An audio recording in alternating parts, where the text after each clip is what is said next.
C'est une malédiction qui sévit dans l'empire du milieu. Une malédiction qui n'épargne personne. Une malédiction dont on ose prononcer le nom. La malédiction des 35 ans. Elle s'abattrait sur tous les salariés approchant cet âge et les enfermerait dans un piège infernal, celui d'une insécurité d'emploi inévitable. Si en France, on est considéré comme senior aux alentours de la cinquantaine, en Chine, les salariés ont une date de péremption bien plus précoce. Mais cette rumeur n'est pas qu'une légende urbaine, elle a de vrais fondements. De nombreux employeurs refusent ainsi de recruter les 35 ans et plus. Et cette restriction est parfois mentionnée dès l'offre d'emploi. Une attitude agiste qui ne s'arrête pas au secteur privé, mais concerne aussi la fonction publique qui ne recrute tout simplement plus après 35 ans. Du coup, comment les trentenaires obtiennent-ils leur job? Eh bien surtout par recommandation ou grâce à des chasseurs de tête. Pour les autres, il faudra avoir un CV exceptionnel pour se démarquer. Ce phénomène a même pris la forme d'un slogan devenu viral sur les réseaux sociaux chinois. À 35 ans, trop vieux pour travailler et trop jeune pour partir à la retraite. Mais attendez, pause. Refuser des profils en raison de leur âge, c'est tout bonnement discriminatoire, non? Eh bien tout à fait. Mais cette discrimination-là n'est pas prohibée par la loi chinoise, contrairement à d'autres critères comme l'origine ethnique, le genre ou encore le handicap.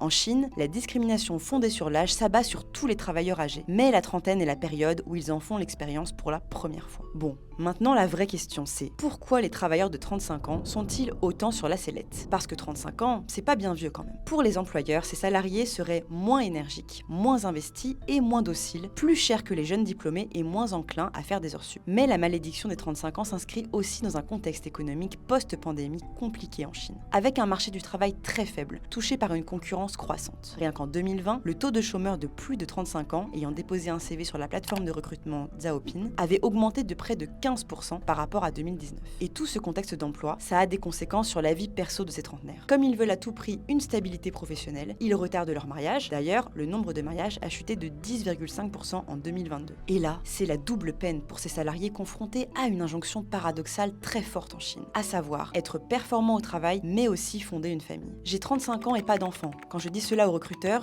je sens qu'ils perdent tout intérêt pour ma candidature, raconte une jeune femme. Donc en gros, il faut un emploi stable pour fonder une famille, mais il faut une famille pour être employable. Une vraie malédiction, cette histoire.